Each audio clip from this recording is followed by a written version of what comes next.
Bienvenue dans Talk Afrique sur Médian TV Afrique. Merci d'être avec nous pour ce nouveau numéro. Les perspectives économiques de l'Afrique de l'Ouest sont-elles bonnes? En tout cas, malgré les chocs extérieurs, l'économie africaine se portera globalement mieux en 2020 selon le dernier rapport de la Banque africaine de développement avec un taux de croissance du PIB réel du continent de 3,7% en 2019 contre 3,4% l'année précédente. Il devrait être à 3,9% cette année et légèrement dépassé 4% en 2021. 6 pays ouest africains dont la Côte d'Ivoire, le Sénégal, le Burkina Faso, le Ghana et le Bénin, pour ne citer que ceux-là, sont classés plutôt parmi les 10 premiers pays africains en termes de croissance réelle du PIB, bien qu'ils ne présentent pas tous les mêmes résultats économiques. Alors, qu'est-ce qui explique ces améliorations depuis ces dernières années et qu'est-ce qu'il faut aux États africains pour stimuler davantage la croissance et la productivité? Décryptage dans cette émission avec nos invités, bien sûr. Il s'agit de Mohamed Gueye. Mohamed, bonjour. Bonjour. Alors, Mohamed Gueye est le directeur de publication du journal Le Quotidien, également spécialiste des questions économiques. Merci d'avoir accepté notre invitation. Avec nous également sur ce plateau, Dr Souleymane Astou Diagne. Docteur, bonjour. Bonjour. Alors, docteur, merci d'être là. Juste rappeler que vous êtes économiste, enseignant-chercheur à l'université Alioune Diop de Bambey, c'est dans le centre du Sénégal. Merci donc, messieurs, d'être là. On commence par vous, docteur Souleymane Astou Diagne, pour parler du dernier rapport de la Banque africaine de développement, publié il y a juste quelques jours, sur les performances économiques en Afrique de l'Ouest qui sont bonnes et que l'économie africaine se portera mieux, en tout cas selon le dernier rapport de la Banque africaine de développement. C'est votre avis? Oui, c'est mon avis. En réalité, le continent africain est le seul continent qui va faire une croissance inclusive en 2020. Les autres continents vont enregistrer des reculs de leur création de richesse. Il s'agit naturellement des États-Unis, qui en 2020, sa croissance va passer sous la barre des 3%, dû aux tensions commerciales entre la Chine et les États-Unis et également les tensions technologiques. Il y a également les problèmes des grands pays émergents comme la Turquie et l'Argentine qui vont également impacter sur la croissance américaine. Si on prend la Chine, 2020, ce sera une année de récession. D'ailleurs, en 2020, le Fonds monétaire a donné la prévision de la croissance chinoise qui sera estimée à 5,8 en 2020, qui est le taux de croissance le plus faible depuis au moins 27 années en Chine. On n'a pas obtenu un taux de croissance de 5,8. Donc, l'économie chinoise, si vous rajoutez l'effet coronavirus, qui ne s'était pas déclaré d'une manière assez massive au début, à la fin de 2020, vous constaterez naturellement que la croissance chinoise va encore diminuer cette année en Chine. Vous prenez le cas de l'Union européenne également est en net recul au plan économique. La croissance européenne en 2020 est estimée à 1,1 par la Commission de l'Union européenne.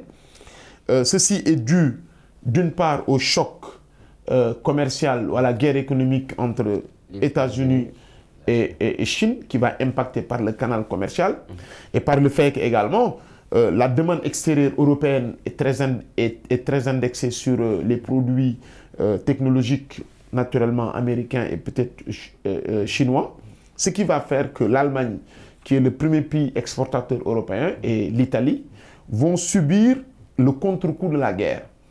Et la France et l'Espagne vont acquiescer d'une proportion moindre les effets de la guerre commerciale parce que c'est des économies dont la demande est orientée vers l'intérêt de l'euro. Mais par effet de contagion, si l'Allemagne est touchée, l'Italie est touchée, il va sans dire que la France également sera touchée. Si on suit votre logiquement, vous voulez dire que tout ce que vous venez de dire là, c'est l'Afrique qui en profitera. C'est bien ce que vous voulez dire? Non, l'Afrique va en profiter parce que l'Afrique est le seul continent, comme je vous l'ai dit, qui va faire la croissance en 2020.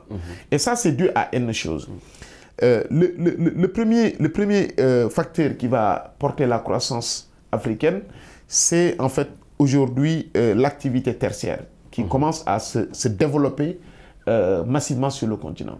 L'usage des technologies aujourd'hui, quand vous prenez le e-banking ou le e-money, c'est des aspects aujourd'hui qui sont très prépondérants dans la croissance africaine. Vous prenez les télécoms également, vous savez que les jeunes Africains sont sont très consommateurs de technologie. Ça également, ça va impacter généralement sur la croissance africaine. Après, il y a le secteur primaire comme l'agriculture, d'accord, l'élevage, la pêche, qui vont davantage en fait impacter l'Afrique. Sans compter également d'autres aspects institutionnels qui sont liés au fait que, quand vous prenez l'exemple de la CEDEAO, la plupart des pays de la CEDEAO se portent mieux que durant la décennie passée, du fait que le cadrage macroéconomique global s'est davantage assaini, d'accord? Les pays font d'énormes efforts parce qu'il y a la contrainte de l'intégration qui fait que, avec les projets comme la monnaie, comme le cadre harmonisé des finances publiques, comme l'application des normes de BAL 2, BAL 3, tout ça, ce sont des contraintes supplémentaires sur les États à mieux assainir le cadre des finances publiques. Et donc, ça va impacter sur la croissance. Alors là, c'est clair. Alors, Mohamed Gueye, 3,9% en 2020 et 4,1% en 2021, selon toujours l'institution financière panafricaine. Qu'est-ce qui expliquerait, selon vous, ces améliorations observées ces dernières années? Oui, en fait, le docteur a un peu brossé ces éléments. Vous avez d'abord le cadrage macroéconomique qui s'est beaucoup assaini, qui s'est beaucoup amélioré. Quand vous prenez l'exemple du Sénégal, il y a aussi un appui, un investissement massif dans le secteur des services et des tertiaires.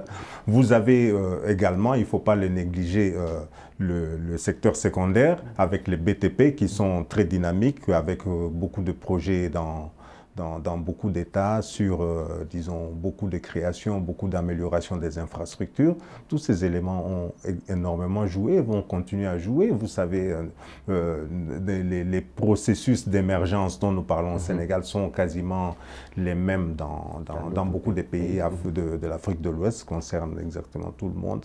Et vous avez le cadre harmonisé des finances publiques qui concernent tous les pays de l'UEMOA. Vous avez la forte pression qui est mise pour la réalisation de l'ECO, qui demande à ce que tous les pays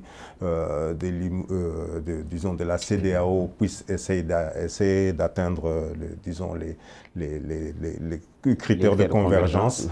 Tout ça a joué et continuera à jouer certainement dans l'amélioration. Mais Mohamed, au regard de ces performances que vous avez fait part avec Dr Souleymane Astou Diagne, pourquoi ces États africains, sur en tout cas le terrain, les réalités montrent autre chose, pourquoi ces États africains peinent quand même à impulser cette nouvelle dynamique de développement avec les différents plans mis en place par les États africains?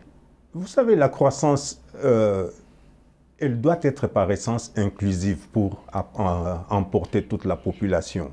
C'est-à-dire que le cadre macroéconomique, il est là, mais il faut aussi des politiques sociales qui puissent entraîner, disons, un relèvement par le haut de tout. Il faut investir dans l'éducation, il faut investir dans la santé, il faut investir dans les services sociaux, et ça, cette croissance que nous obtenons aujourd'hui n'est pas nécessairement suffisante pour que tous ces bénéfices se réalisent dans un temps très court. Il faut que la croissance puisse être assez forte et de manière durable.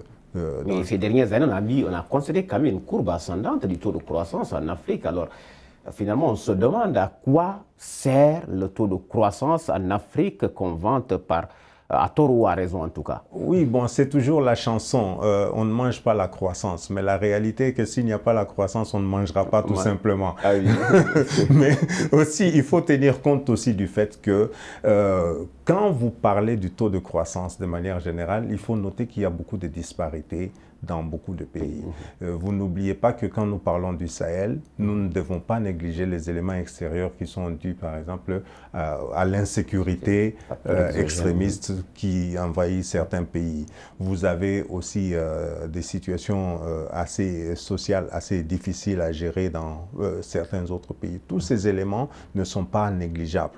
Mais il n'empêche que, de manière générale, beaucoup de gens, disons, dans beaucoup de pays, on note quand même certaines avancées qui sont quand même assez appréciables. Et je crois que il faut qu'on souhaite qu'on ait toujours de la croissance qui soit assez forte et que finalement il y aura cet effet que les anglophones appellent, que les économistes anglophones appellent le spillover, qui finira par réjaillir un peu sur les vécu quotidiens du citoyen. Alors, pour rebondir sur ça, Dr Astou Diagne, ces améliorations, on l'a parlé tout à l'heure, ne sont souvent pas ressenties, comme on l'a abordé tout à l'heure, dans le vécu quotidien des citoyens dans la plupart des pays africains qui ont connu de grands bonds en avant concernant en termes de croissance économique. Mais qu'est-ce qui l'expliquerait? Oui, c'est-à-dire qu'il y a un défaut de compréhension de ce que c'est que la croissance. Ah oui. Oui. En fait, la croissance, ça montre la création de richesse. Vous pouvez créer de la richesse et que cette création soit insuffisante au regard de vos ambitions. La croissance, c'est un calcul mathématique qui vous dit, cette année, vous avez créé 1000 de richesse, l'année prochaine, vous créez 1100, votre richesse a augmenté de 10%. Ces 10%, c'est le taux de croissance. Peut-être que les 10 de plus ne suffisent pas à régler l'essentiel de vos problèmes. Mais elle doit avoir quand même des retombées sur le vécu. Oui, ça doit avoir des retombées. Et là, je vous explique également ce qui se passe généralement. Des pays comme la France, qui sont les références, la Chine, les États-Unis et les autres pays, ont mis des fois 50 ans, voire un siècle, pour régler des questions de pauvreté. Nous, nos États sont de jeunes États, créés en 1960. Et il y a eu des progrès. Et ça, c'est incontestable. Aujourd'hui, quand vous entrez dans les domiciles, avant, il y avait une seule télé, mais maintenant, dans chaque chambre, il y a des télés. Avant, dans nos domiciles, il n'y avait pas de frigo. Maintenant, chacun a son frigo-bar à l'intérieur. Avant, dans le quartier, il n'y avait qu'une seule borne fontaine. Maintenant, vous entrez dans toutes les concessions, il y a l'eau. Avant, également, on peut le prendre sur le transport. Les couples n'avaient pas de véhicule. Maintenant, c'est un véhicule pour madame, un véhicule pour monsieur. Moi qui suis de Bargny, dans la région de Dakar, quand j'étais au lycée, on n'avait pas de lycée. Est-ce que ces indices sont assez suffisants quand même pour... Mais bien sûr, parce que ça entraîne une certaine qualité de vie. On n'avait pas de lycée, de collège. Maintenant, on a 2 collèges, on a un lycée. Donc ça, ce sont des avancées qu'il faut noter. Même s'il faut reconnaître également les exigences des populations qui veulent toujours plus. C'est pourquoi d'ailleurs, la question que Mohamed a dit tout à l'heure sur le fait qu'on ne mange pas la croissance, mais sans croissance, on ne va pas manger. Mais c'est une question qui est réelle. On a besoin de la croissance pour pouvoir se développer. Et je vous dis que... Même si la croissance, comme on dit, la croissance économique est trop extravertie... Non, l'extraversion, c'est autre chose. L'extraversion, c'est le fait qu'une partie de la croissance est tournée sur l'extérieur. Et c'est ce qui se passe dans la plupart des pays africains, non? Non. Il y a une partie de la croissance africaine qui est extravertie. Ça, c'est vrai. Parce qu'il y a une partie de notre création de richesse qui est effectuée par des entreprises étrangères. Et il faut dire que souvent, l'expertise nationale existe, mais il n'y a pas les moyens financiers ou économiques pour les réaliser. C'est pourquoi nous faisons appel à l'extérieur. Je donne un exemple. Vous voulez construire, je ne sais pas, l'autoroute ou un hôpital, etc. Il vous faut des moyens pour le faire. Souvent, les investisseurs internationaux peuvent venir avec leurs moyens par rapport à des contrats de partenariat public-privé. Ils vous proposent de construire l'hôpital et de mettre en place un modèle économique et financier qui leur permette de retrouver leur rentabilité. C'est ça, en fait, aussi la question, parce qu'on a un secteur privé, mais également le secteur privé africain, pour la plupart, n'a pas les moyens nécessaires pour accomplir la réalisation de certaines infrastructures. Tout récemment, on parlait du stade olympique qui doit se construire à Diamniadio. Au Sénégal. Stade olympique, parce que le Sénégal abrite en 2022 les Jeux olympiques de la jeunesse. Stade olympique, facture, on nous dit 155 milliards de francs CFA. Mais 155 milliards de francs CFA, est-ce que notre secteur privé national peut le réaliser? Il faut des étrangers. Même s'ils peuvent prendre une partie, mais il faut également ouvrir parce qu'ils n'ont pas suffisamment de capacité financière pour le réaliser. Donc c'est par rapport à ça qu'on dit que souvent la croissance est extravertie avec également tout le lot d'entreprises étrangères qui sont établies sur notre territoire comme Orange, Total et autres qui font qui créent des richesses, mais quelque part ces richesses exporter. Alors, Mohamed Gueye, malgré ces perspectives économiques positives, est-ce qu'il y a d'autres défis à relever pour maintenir cette dynamique en Afrique, notamment en Afrique de l'Ouest? Oui, je crois que le défi auquel vont se heurter de plus en plus les économies est d'abord social.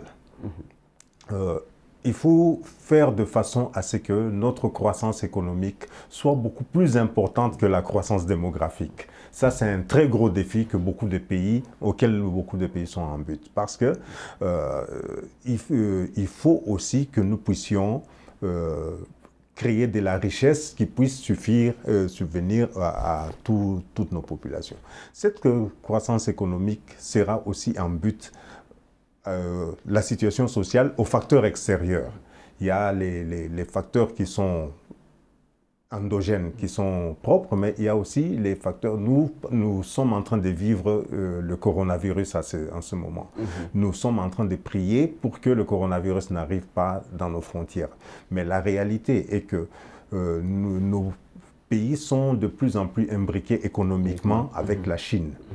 Quelles pourront être les conséquences d'une épidémie massive de coronavirus sur nos importations, sur nos exportations, sur même la circulation des populations et des biens, si cette épidémie doit durer. Donc, c'est des défis auxquels nous devons nous préparer et auxquels nous devons pouvoir faire face.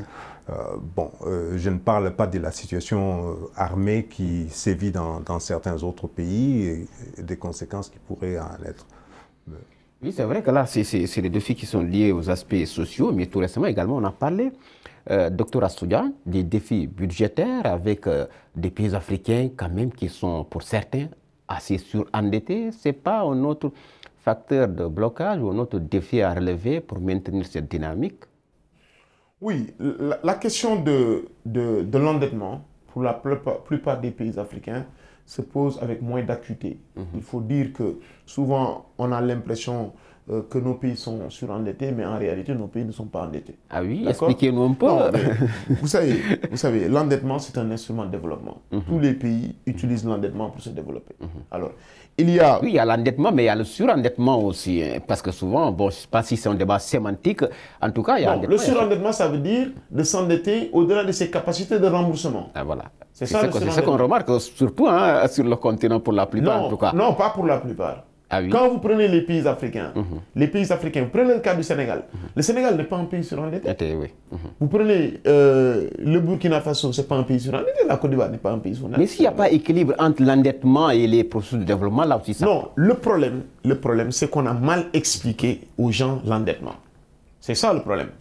Aujourd'hui, on est dans une intégration économique et monétaire qui fait que les taux d'endettement sont quadrillés dans les règles, dans les critères de convergence. On vous dit, pour le cas de l'UEMOA, votre endettement ne doit pas dépasser 70% de votre PIB. Mais aujourd'hui, dans le cadrage macroéconomique, l'essentiel des pays de l'UEMOA respectent ces critères. Donc, il n'y a pas de... Alors que vous allez comparer nos taux d'endettement par rapport aux taux d'endettement des pays comme le Japon, comme les États-Unis, comme la France. La France est à 100% de taux d'endettement par rapport à son PIB. C'est comme si vous avez un salaire de 1000 francs et que votre dette est égale à 1000 francs. Est-ce que vous voyez?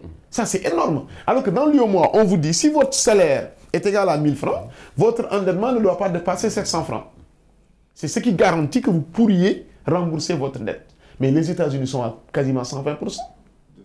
Le Japon est à 250%. Donc, vous pensez que le défi budgétaire, la réduction du... Pour moi, le défi, c'est de casser en fait les chaînes de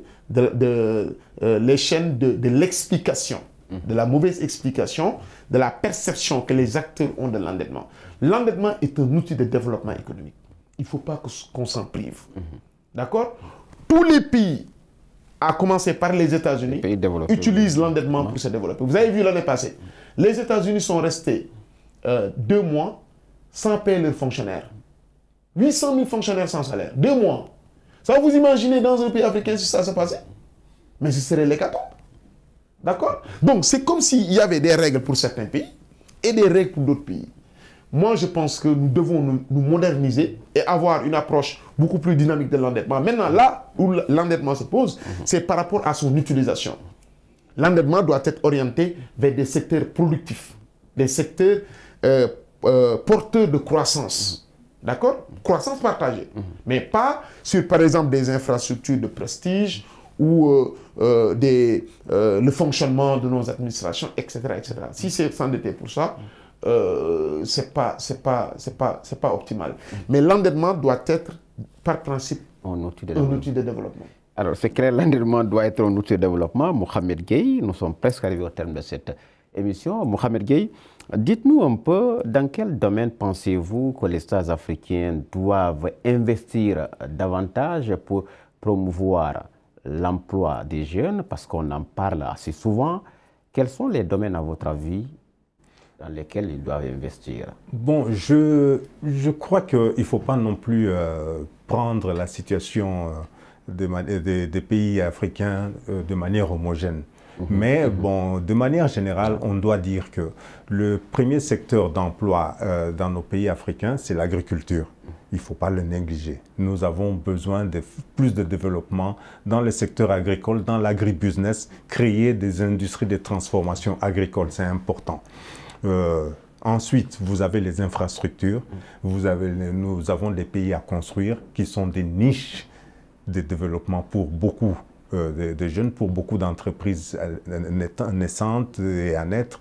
Il y a beaucoup de choses à faire. C'est les deux secteurs porteurs d'emploi que vous pouvez espérer. Maintenant, bon, il y a le tertiaire, il est très bon, il développe, mais il ne crée pas non plus beaucoup d'emplois.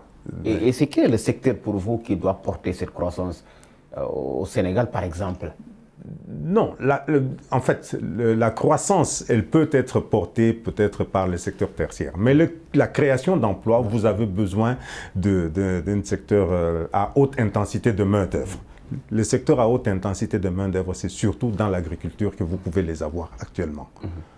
Ce n'est pas nécessairement la même chose. C'est-à-dire qu'il faut aussi faire la différence entre le secteur le plus porteur de croissance et le secteur le plus pourvoyeur d'emploi. Ce n'est pas nécessairement la même chose. Mais pour la paix sociale, on a besoin de trouver de l'emploi pour les populations, surtout les plus jeunes. Alors, vous en pensez quoi Alors, pour la question de l'emploi, moi, d'emblée, je pense qu'il y a un problème organisationnel dans nos États africains, d'une manière générale.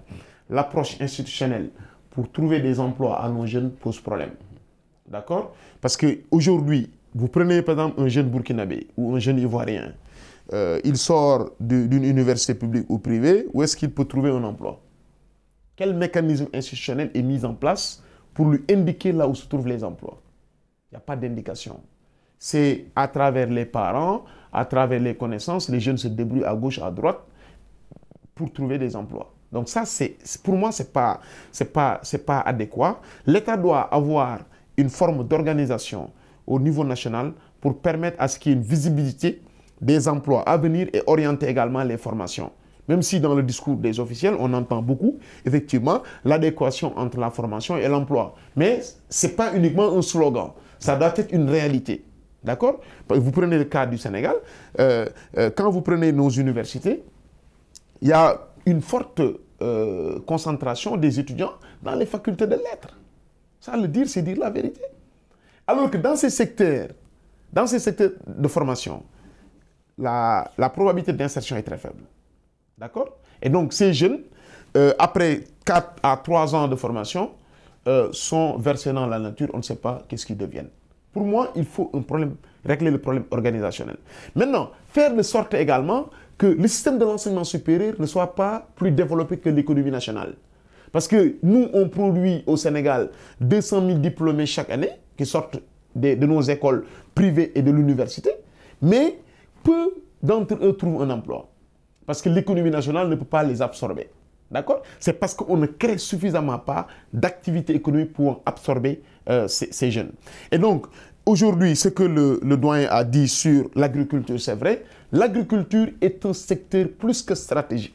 S'il y a un secteur sur lequel nos États doivent investir massivement, c'est l'agriculture, pour 2 raisons. 1, pour créer des emplois, et 2, pour avoir notre souveraineté.